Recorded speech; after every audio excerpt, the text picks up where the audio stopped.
say my broken heart is hurting me. I got my pride and I know how to hide all my sorrow and pain. I'll do my crying in the rain. Ja, dat was een mooi verhaal natuurlijk voor mij. Ik ben in Hoogveen opgegroeid. En daar heb je een poppodium, dat heet Het Podium.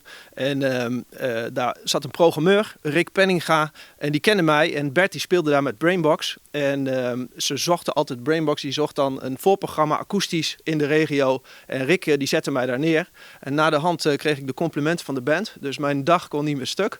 Maar ze bleken mij wat gevolgd te hebben, Irma en zijn vrouw. Sorry, wat zeg ik nou? Irma en zijn vrouw, zei je. Irma en zijn vrouw. Ja, precies. Ja, dames en heren, Irma en haar vrouw, maar ik ben er ook nog. Classic country is voor mij iets wat eigenlijk al bestond voor de rock. Want in de jaren 50 was dat er al natuurlijk, in de jaren 40 zelfs al, en misschien al daarvoor.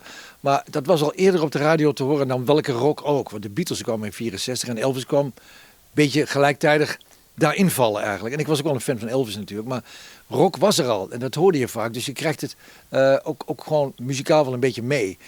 Ik had het nooit gedaan, maar ik vind het zo leuk om te doen. En ik wil er even aan toevoegen dat 16 maart spelen we in Katwijk, zei Martijn al, Thomaskerkje om 3 uur.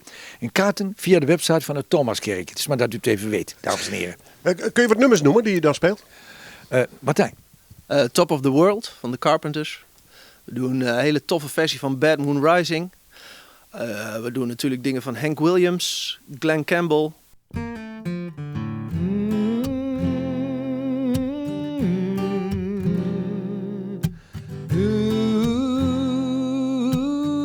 I am a lineman for the county,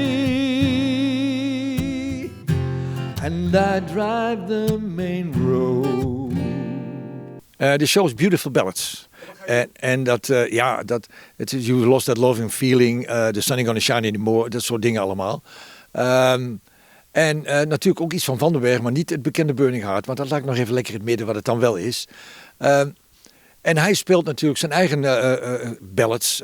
En met name een nummer van de Beatles die bijna niemand kent. Het nummer heet Yes It Is. Het is een B-kantje en hij vertelt er een geweldig mooi verhaal bij hoe hij eigenlijk aan de popmuziek is gekomen. Want hij komt uit een klassieke wereld eigenlijk. Zijn moeder was operazangeres, zijn vader was dirigent, zijn oma was operazangeres. Dus hij komt eigenlijk uit de klassieke wereld. En hij is van popmuziek gaan houden door de singeltjes die hij vond in een koffer met plaatjes. Weet je, zo'n plastic koffertje die hij dan open deed.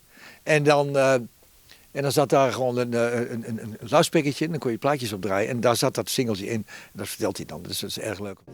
Searching in the sun for another overload. I hear you singing in the wire. I can hear you through the wine. And the Wichita lineman is still on the line.